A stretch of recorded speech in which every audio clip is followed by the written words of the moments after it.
Is that recording? All right, there we go. Overwatch from Blizzcon. I can't wait to see this, actually. I haven't seen it yet, and I'm actually really excited because I heard a lot of good stuff. So let's just watch it and see what's going on. Welcome everybody to BlizzCon. We know that you all want to hear more about Overwatch 2. Allow us to invite you behind the scenes to explain more of what we're doing and why. Everybody, please hit record. Fingers crossed. We lost Scott. It's off to a good start. This is going great. We've been assembling one of the best teams that I have that ever Genji worked skin with. looked awesome.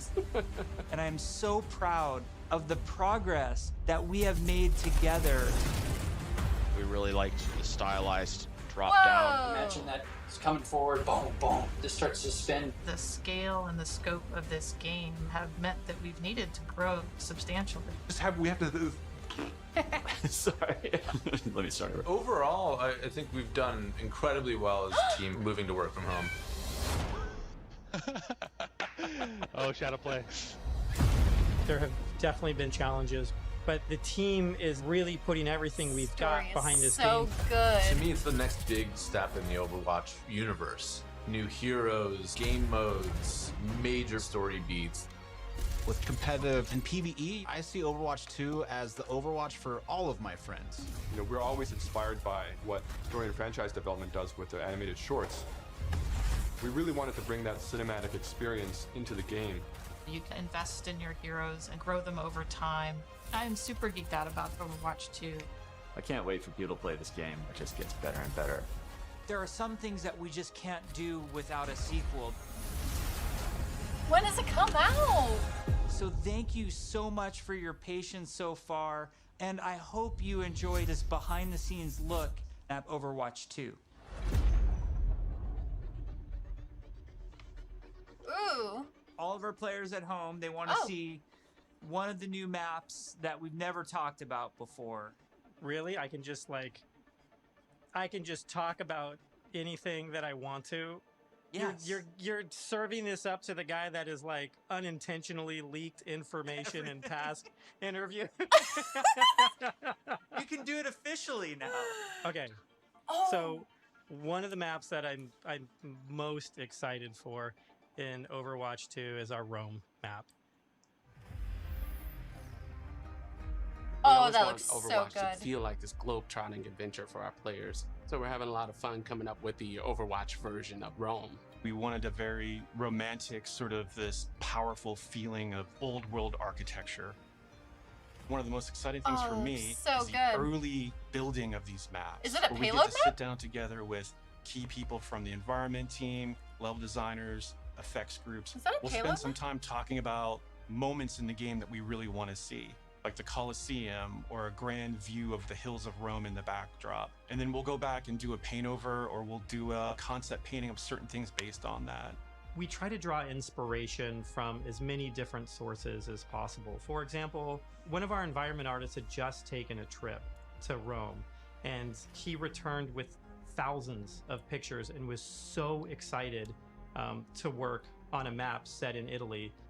There's a lot of ancient architecture in Rome that represents map looks the good. empire that it used to be. So we brought some of that back. Some of the things that are destroyed in real life, we kind of Oh, it has to be a payload map, in right? kind of an Overwatch style. It's one of the most beautiful pieces of environment art that I think we've made for the entire game. Wow, and it is a just huge absolutely map. took my breath away. It's an awesome. Can we reveal big more map. maps? Yes, Scott. Scott, why don't you More? have the honor? Why don't you reveal, like, is there an artified, like, let's pick an artified one. I know what map I want to talk about. It's the one that I just get super excited about. New York City. New York City way! is just an amazing Overwatch location. What? We're really striving to make it as authentic as possible while still putting this Overwatch spin on it. There's a lot of amazing buildings and architecture pieces that just, especially for artists, stands out a Wow. lot. And they use this kind of Art Deco style from the 1920s, 1950s. We started in an area that's a little bit like the village. There's some smaller shops there. There's a fire station, little pizza places, and things that people that are familiar with New York City will either recognize or maybe see the reference that we're trying to make with some of our different locations. It feels like something you haven't seen in other games before because it's uniquely Overwatch.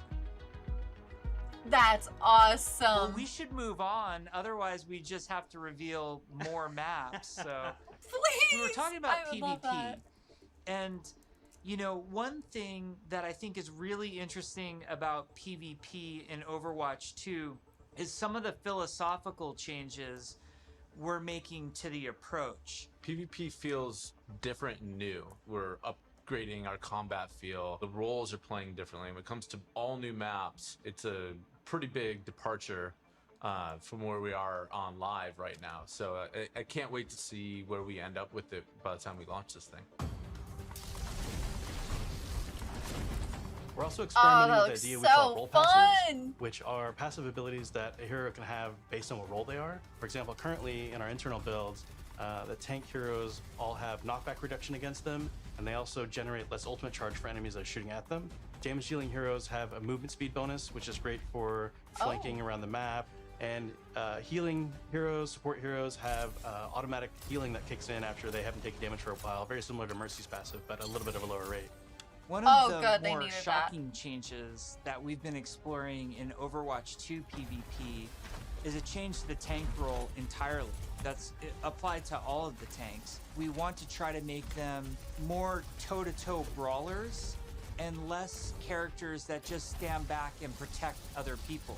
So, for example, for Reinhardt, we've given him 2 charges of Fire Strike, so he can throw Fire Strikes a lot more aggressively and more often. Also, his charge, he's able to cancel it now, and you can steer it more aggressively, so you can, you know, not quite turn a corner, but you can definitely more accurately pin targets. And because you can cancel it, it allows you to use it much more aggressively and, you know, really go after those key targets without feeling like you're going to sacrifice, you know, all of your positioning. That's to get there. terrifying. He's almost more terrifying now with his be able to unleash his full arsenal more often than kind of just being the guy with a shield. That's The changes terrifying. to Reinhardt that we're trying, and they might not ship. That's just the reality. But the changes that we're trying right now are to try to embrace more of that instinct that players have when they want to play a big burly character that looks aggressive and feels like it should be aggressive. That's gonna be overpowered, 100%. Look at him! He's a machine! Shortly after BlizzCon, we spun up this group, our combat field group, to really just work on what happens when a player holds the trigger. We're putting a ton of effort into looking at all of our characters and trying to give them even a more visceral weapon feel. From sound to VFX to animation to the design of these units, all new sounds for a lot of our weapons in the game, and a whole new sound system that's driving it. And we didn't just level up a unit, we leveled up the rest of the game.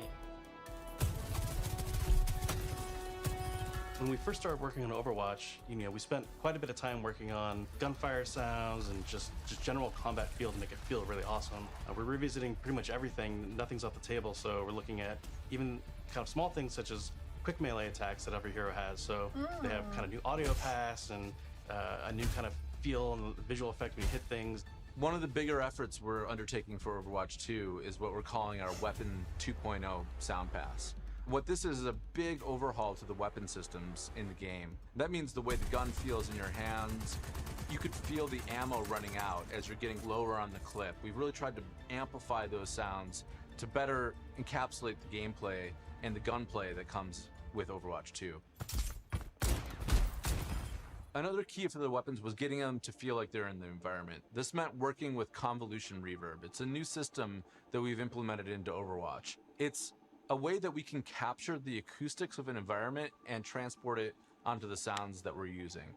So we went and captured tails of guns in different environments through our weapon shoots.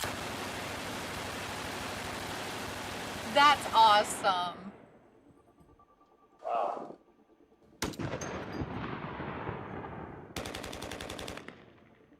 And then we've cut them and applied it so that we can support a lot more environments. Now we're sporting outdoor, urban outdoor, warehouse tails, tight You can just tell they tunnels, care. small rooms, and it gives a They lot care more about presence the to video weapons game and the so way that they react much. in the world. The shooter genre has evolved a lot since Overwatch 1 came out. On top of that, I think we really want to push the visceral nature of how we do combat. So we focused a lot, not just on the wonderful sound effects, but also with how the gun moves as you shoot. So you can really feel every single shot leaving the chamber. And there's a lot of subtle little tweaks we have to do on the gameplay engineering side to make sounds that feel really good. visceral. Everything Really from good. making sure that the camera shakes are crisp, making sure that if you get shot, you know exactly these tight indicators show up on the outside of your reticle. All these things play into making the game feel not just tight and responsive, but also modern and up to date. Take 76, for example. What we wanted to do in Overwatch 2 with his weapon was make it really feel incredibly powerful, and that happens with a bunch of different elements that mix together. But it really feels like the gun is almost just outside of your control. A lot of that comes down to this camera shake technology, where every time you fire the weapon, you want to feel like it's running through your entire body, and the camera shake gives that extra bite to every single shot out of the chamber. It makes him feel really does. really great.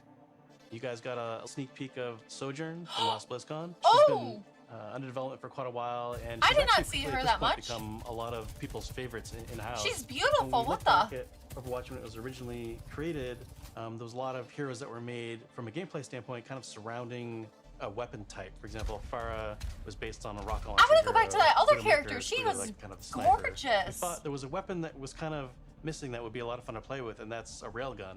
It's so much fun in the playtest to have this really powerful shot that can, rip through enemies if you really are accurate with it. And she's all about that aim skill. So if you got that aim skill, you'll love her. I want to play we're her. Still exploring new game modes, and we're also reevaluating older game modes that people are more critical of. We're of the mindset maybe 2CP doesn't exist in Overwatch 2, and maybe there's a new cool game mode that replaces it. It's been a we fucking really moment. Want Overwatch 2 to feel like the next evolution, 2CP sucks a true so sequel to the first game, not an add-on. It's not a small part. It's not an extension of the original game. This is an evolution and a replacement to the original game, and I think it's exciting.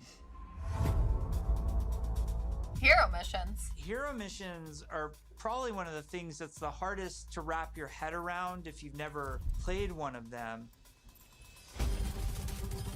I did not know there was even hero missions. The goal around hero missions is for these to be this co-op PvE experience. I personally only play competitive mode. Like, I'm all about that competition. And I have friends that they don't want to do that at all. So I'm really looking forward to a game that I can play hours and hours with my friends who aren't in competitive, and it's also something that I'm interested in. Hero missions are the content that people are playing. They definitely needed a as PvE they are leveling up aspect their in this heroes. game, And for so sure. For a system like this to really sing, I think it's pretty cool. You need a lot of missions. We don't want players to feel like they're just in this grind to get to the top. And there's a lot of really, really good back-end technology that we're exploring so that the heroes are constantly bringing their personality and some light story to these hero missions as well. Oh, that'd be cool. The goal is to make as many as possible, hundreds of hero missions. We've explored a lot of different ways of getting to that much content. Still have like different sets of enemy units that people will be fighting against, and there's different hero mission types. At the same time, hero missions can take place in all of the multiplayer maps that we've done, and we're also adding new spaces onto some of these maps. Oh. It's a huge challenge for the art team. We take maps wow. that a lot of people love and recognize, and we have to add a lot more art and level design to it. In this one hero mission playtest, we came up to an area in Kings Row that usually has a gate on it. Suddenly that gate opened and I saw a new area of Kings Row that I had never seen before. You may be playing a payload game type, and the payload may decide to take this new route instead of going the usual route. That was really, really cool. It was like this eye-opening special moment. That's cool. Lan, What our lead tech artist, on the environment do side, you very see? early on our own free time, made a prototype of a sandstorm on the Temple of Anubis map. And at the time, we didn't know what we wanted to do with that, but it looked awesome. We looked at it and went, oh my God, we absolutely have to do this. So we put some new technology in place that allows us to do this dynamically. You start the mission off, clear day, midway through the mission, suddenly Oh, that's this so cool. sandstorm or heavy weather would show up. It made the world just feel so much more alive. There's a sunset, daytime, nighttime, but depending on where you are in the world, these look different. California or Hollywood would have what we call a California sun. In New Bonnie, there's a great African sun that happens there. Oh, you that's sort of get pretty. a sense of space and mood. This is what really brings the levels to life. For me, the dynamic world's exciting. Just seeing these dramatic landscapes, the wind and the atmosphere blowing by. It's a much more cinematic experience for the player. Before you start a mission, you look at a map. It's nighttime in Necropolis, or there's a sandstorm in Necropolis. Players can make some comp choices based on knowing this information. Characters like Hanzo or Widowmaker start to be a little more valuable because they have abilities that allow them to see through I like this the a lot. set This is more actually clearly. awesome. Are we going to talk about any of the types of objectives in hero missions? Yeah, let's talk about the objectives. Players are being asked to do different things from one hero mission to the next so that they all feel really fresh to the player. For example, we have Gather and Return, where you're trying to go and grab these different canisters to kind of safeguard them so they don't go off and affect the population in a negative way. It creates this really cool tension in the world where, on the one hand, you're trying to split up and go grab all these canisters to be as efficient as possible, but at the same time, now you're having these sort of special enemy units spawn that are really difficult, and if you kind of get caught by yourself, it turns into a pretty bad situation really quickly, and it feels extremely cooperative and like a That's very different way creepy to looking. interact That with the Overwatch crawling thing? universe. We're experimenting with all sorts of ideas, and just internally we have names like Wall of Death, Scavenger Hunt, and Kill Quest, and all these new mechanics and enemies for I like people the to PvE experience. Junkenstein Players will be able to thing jump in that they night have for after Halloween. night, play different hero So I feel like I'm missions, gonna play this a and lot, then actually. work through the progression system, leveling up their heroes.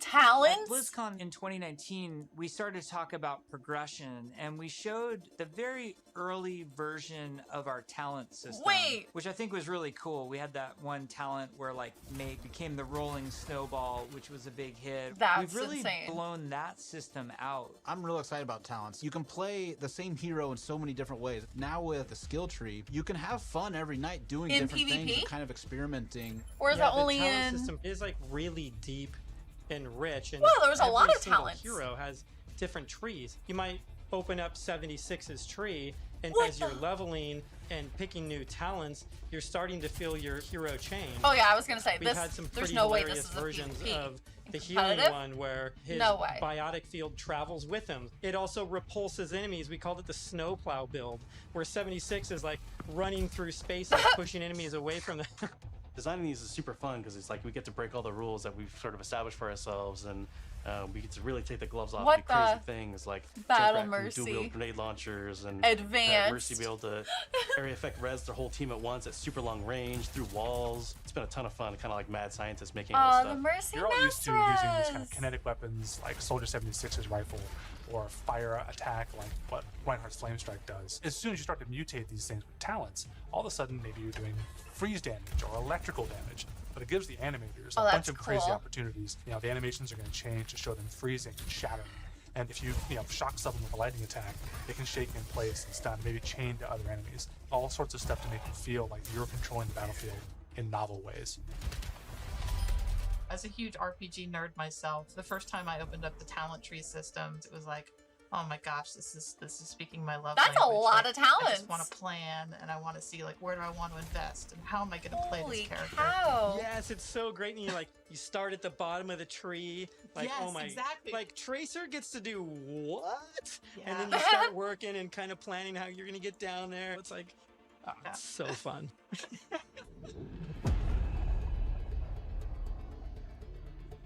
This is just all PvE stuff? Is that all When they're we doing look for it? back at BlizzCon 2019 and we talk about some of the criticisms that we had, One of them, as a development team, that we felt was that the combat was just not engaging enough.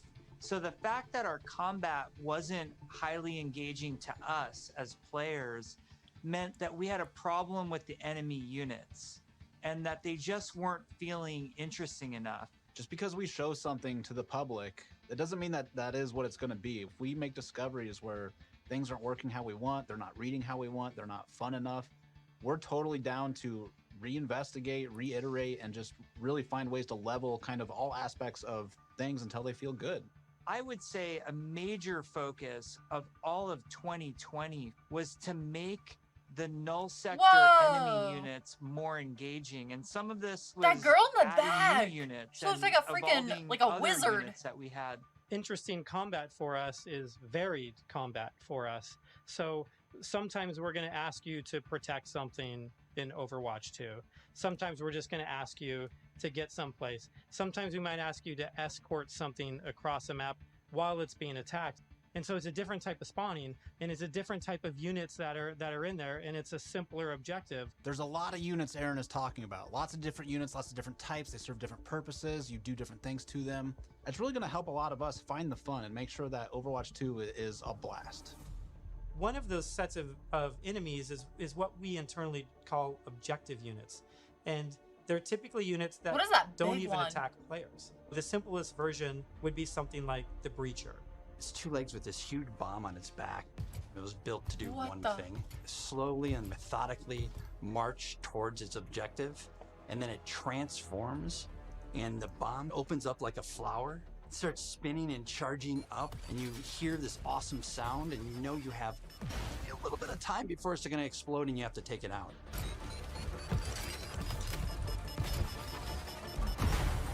We have units like the slicers, which you guys have seen before. They're little, we call them the chickens. Like little chicken snares. They run really fast. You know, we have a guy we're experimenting with right now who flies and drops these bombs that create these kind of ever-expanding smoke fields that you have to escape from, but because they're super deadly. Whoa, so you that's really get to use your huge- mobility options to kind of escape that. There's things like It's a polar. huge area. You could be moving through Yeah, I heard. these darker alleys, and as soon as you hear that polar spawn, it suddenly becomes like A really polar? spooky and kind of scary. This very tall, elegant-looking character that's blindfolded. 3 orbs that circle around her as her eyes. Whoa! And we basically spun those orbs around her head as a big tell, launched them at the player, and then it activates this tractor beam, and it's bringing you in, and then you get this awesome like anticipation of the Oh hair my God, she opening looks up so you insane. know what's about to happen. One thing we've just Whoa, recently been experimenting what with the- is this idea of elite units. We She didn't looks want the elite units to insane. feel like they're just, oh, this guy's got double health and double damage. We want to make sure the elite units feel like they have different behaviors and have different attacks. So, for example, an Omnic Grunt, normally he just he fires his gun, he dies pretty simply. If you fight elite Grunts, his weapon fires in a burst fire pattern. It's very deadly if you're close. And if I you wanna manage to play take them that out, new character. They don't just die right She away. looks They instead can awesome. crawl on the ground towards you, and you try to back away because if they get to you, they can explode. Artillery at BlizzCon. We're all just staring at this, and we're like, what are we going to do to level this up? One of the things we really felt wasn't coming through was the damage states. We intend for players to shoot these guns off, but currently it's not reading as something that can happen in the game easily. We change the design, we change the animation, and we go back and forth and just continually iterate. We decided, hey, you know what? We're gonna just delete half of these damage states, so now it's super readable. From an animation standpoint, Oh, wow. we decided on spinning barrel version.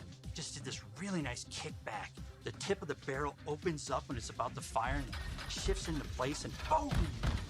It's That's really cool. amazing to be fighting an artillery unit, and you can see the guns on the side, and as you're shooting the guns, they're actually visibly taking damage, and then you can blow them off, and it reacts and kind of stumbles to the side, and really makes you feel like you're there, and it's super fun. In a lot of the stuff we've showed so far, you're fighting null sector. These are evil killing machines intent on marching you down. The way you're going to stop them is by shooting them, and we want to make sure that feels responsive and visceral. Really making sure that when they take a hit, it feels like their whole body has been punched. Dude, almost they like really hit by a care truck. about their games That's what so really much. sells this Like, the fantasy that attention you're to playing these detail of superheroes. this shit One is of the cool pieces insane. of technology that we created was what we call chain hit reactions. Oftentimes, you'll find null sector Like, bunched up, marching thinks of maybe this? half a dozen units abreast. You expect if you shoot one, they're gonna knock into their buddies. So we make that happen. Turns out it's really fun too. Oh my god.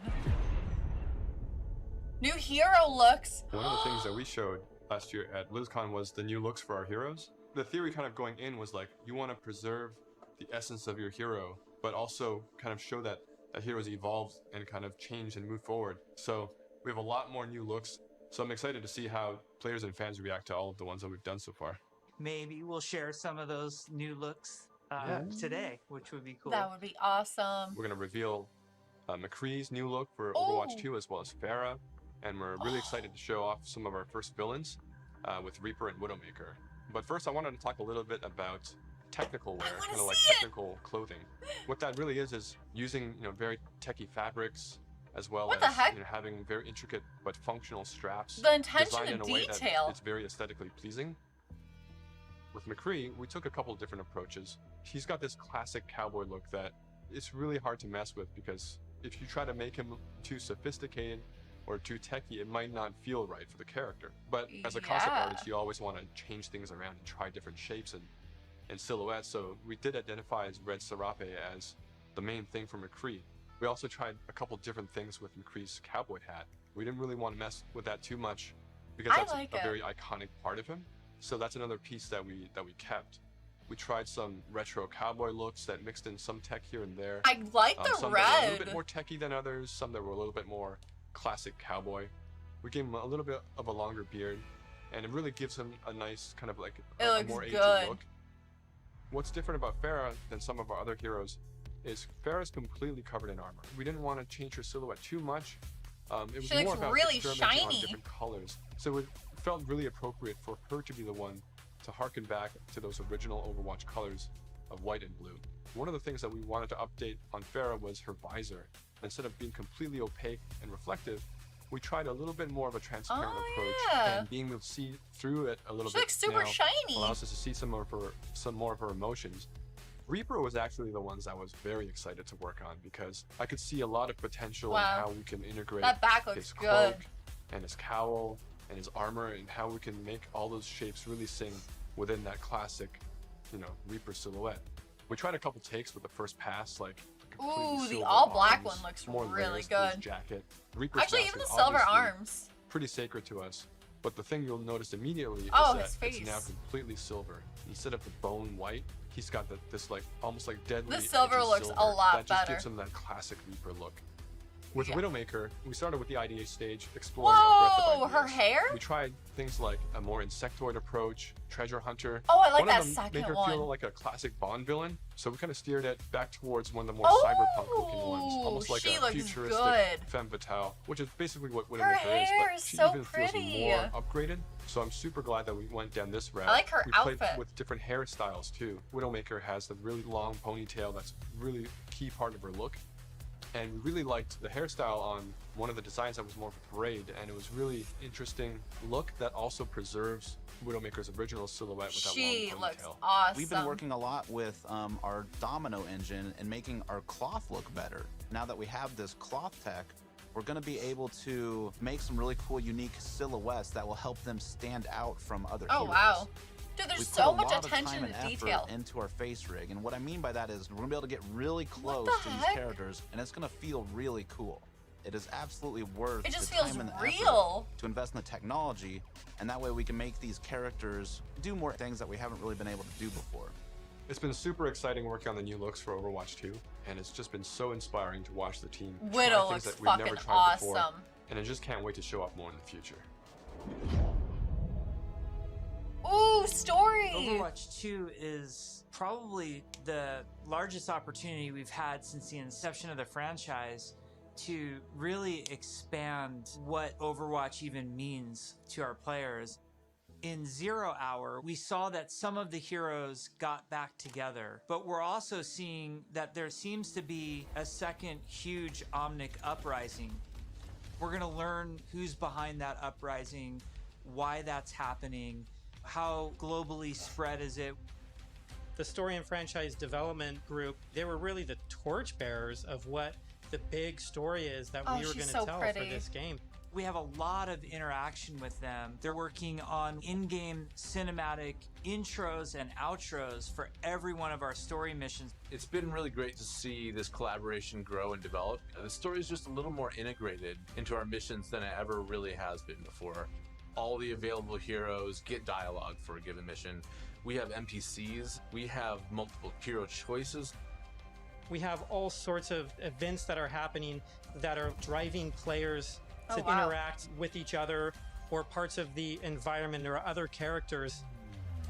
The world of Overwatch is this bright, shiny future.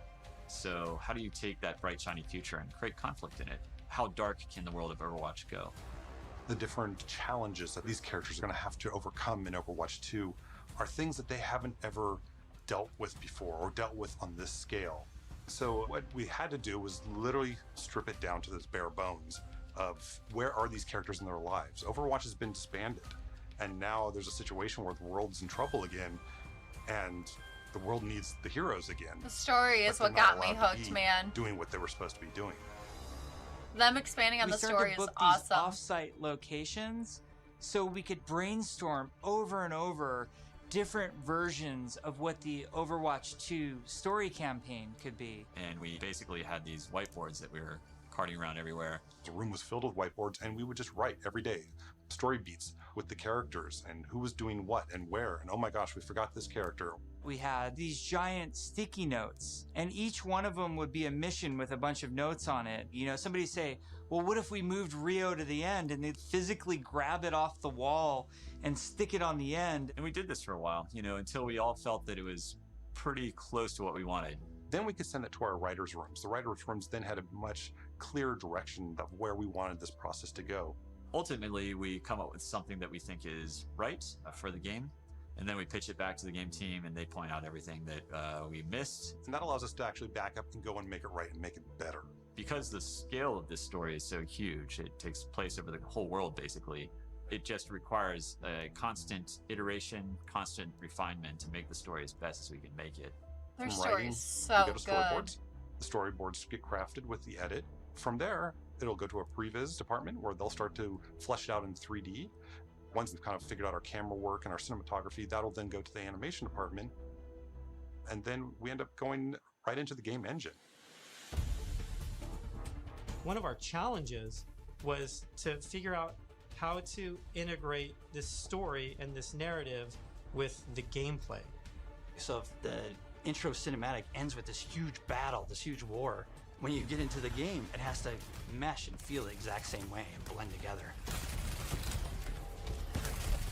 We really are also trying to get the music to be equally as consistent from in-game cinematics straight through to the mission. Adam Burgess, our lead composer, has been working with the IGC team, with the game team, developing themes for all of the heroes, all of the locations. As the cinematic director, whatever we're crafting should never override. Oh My God, the they look gameplay. so We wanna good. make sure that the player's experience going from the cinematic to the gameplay is seamless and it feels like a completely immersive experience. The engineers, we have to find a way to actually Who make is that that? come to fruition. The choreo tool is a tool that allows people to coordinate different events to happen at the same time. Like in Rio, if you played our demo, one of the buildings explodes. And so that kind of event needs to happen as you're running by, and you need to have it timed, because if it blows up too early, then you don't see it. It allows story moments in missions that interact with the environment, that interact with our characters. The new tech, the new abilities that we have now are allowing us to push our storytelling farther than we could have previously. What's also really powerful about choreo is that, you know, if somebody has an idea, they can mock things up really quickly. We got to show the Widowmaker making this awesome introduction. Casey was able to quickly put a really rough prototype in choreo. And Philip would come in and on the fly, he's making quick changes. They play tested something that would normally take weeks. It was done in like a matter of days. Each story mission I can't has wait its to play own this custom story map mission. built for it, and these maps are absolutely so cool. gigantic. India And is if it one of our actually tells the biggest story, maps, and it's a fun map that would because be it has a awesome. few story beats that we've taken from recent comics and characters in the game. We've written a history for each city so that the cities feel lived in. And I think that informs the artists so that they know like what it is that the city has been through. Gothenburg was our chance to show Torbjorn's workshop. We created a space that kind of fits his height. So there's, step ladders and scalable tables. We designed the space as if we were Torbjorn. Molten steel is pouring out of walls. It's pretty epic when you walk into it. That's hysterical. Toronto was under siege by Null Sector when the players arrive here. There's a dynamic snowstorm. So as you make your way through the level, the snow is slowly building up. Suddenly by the end, the characters are caught in this gigantic snowstorm and they must fight their way through.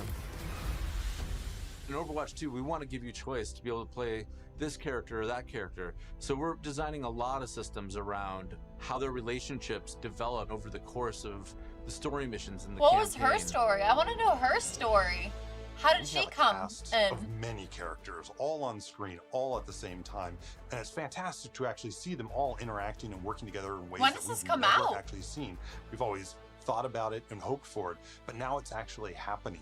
It actually requires us to have a whole new branching dialogue system. If you happen to have Genji and Mercy in the second mission of the game, you might get different dialogue that's about their relationship. Our voice actors that would be awesome. In ways that everybody has fallen in love with, from inside Blizzard to the fans. Just to hear this collection of actors all together, all interacting, has been a real treat. Oh my god.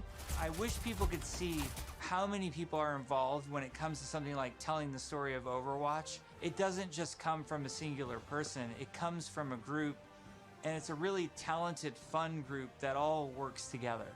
We've been developing what we hope is one of the best stories ever. There's some key story moments that I'm really excited about, and I really can't wait to see how people react to it. I want to know her story. In conclusion, we've been talking about the game, about this universe. I know you all love it so much.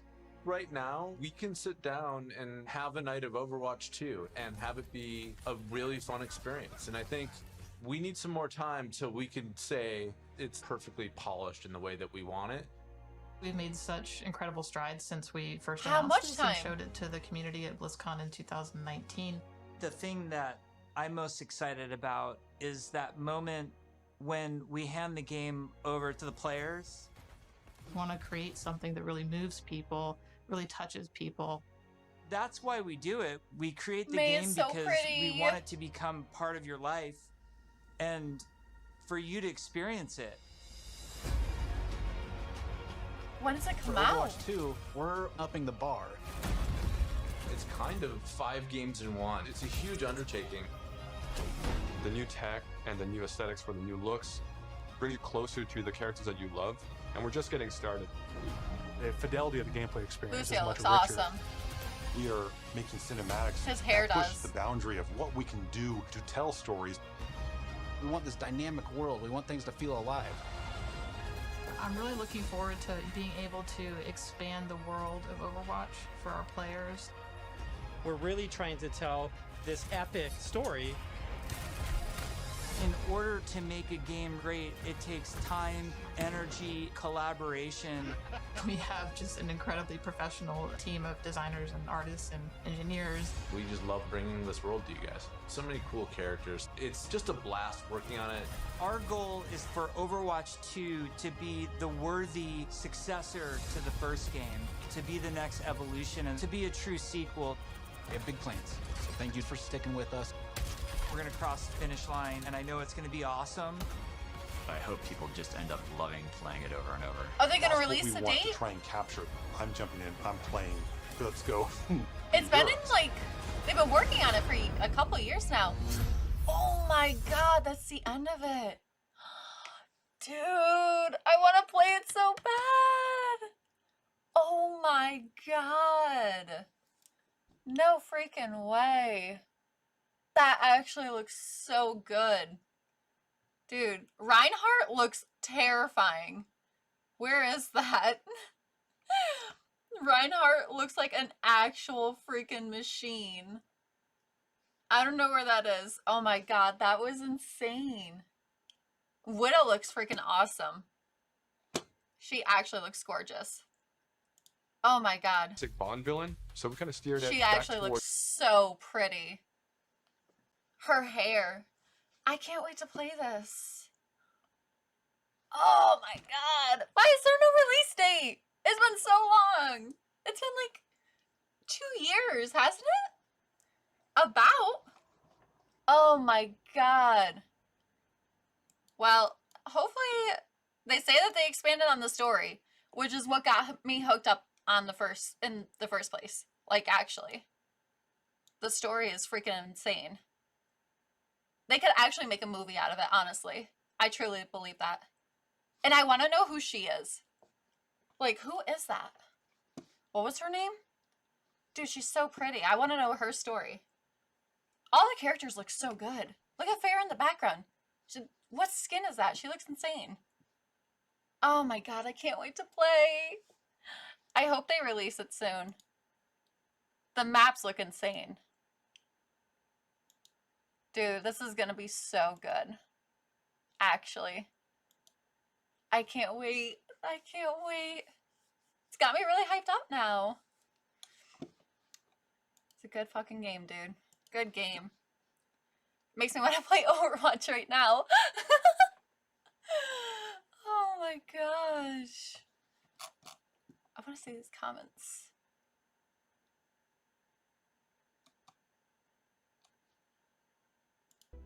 And then we end up going. What the heck? Zenyatta's actually standing.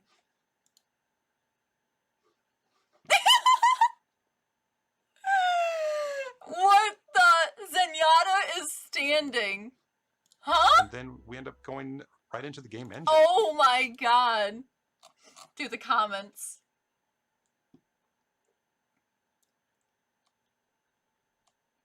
Oh my god. Yeah, Bastion is actually part of the story now. He kind of was. He already was. These comments, he already was a part of the story in a sense, a little bit. He's an Omnic that was like kind of malfunctioning, you know? Was switching between being evil and being good, you know? He is kind of part of the story, but now they're actually like implementing him and saying, I think they're trying to actually like get him a part of like the team. Oh man. Dude, the guns sound really, really good. Oh. Dude, I hope it comes out soon. That's so good. I'm ready for it. I'm living for it. Okay. Let's see.